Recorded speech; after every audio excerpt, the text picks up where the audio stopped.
He said the people who are violating the Constitution, impeaching me for violating the Constitution, should be the other way around. A trial in the Senate would determine whether Johnson's misdeeds amounted to the high crimes and misdemeanors required by the Constitution to remove him from office. If 2/3 of the senators voted to convict him, the Johnson presidency would be over.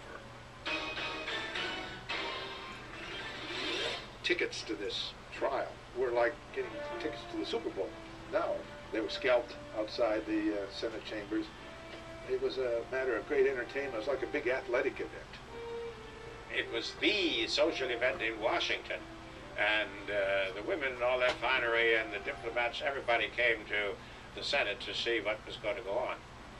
It was a circus, just as it was in 1999.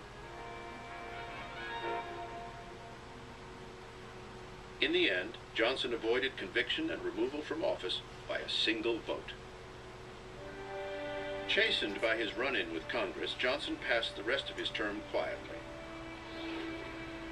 After returning home to Tennessee, he would later become the only former president to be elected to the Senate. At the end of the day, you have to admit that he was no Abraham Lincoln. But who was? And Johnson lived with that shadow over him his entire tenure as president. I think Johnson, in a way, discredited the presidency.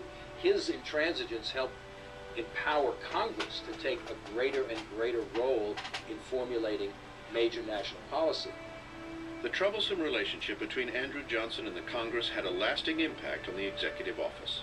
For the next 30 years, a series of relatively weak presidents would occupy the White House.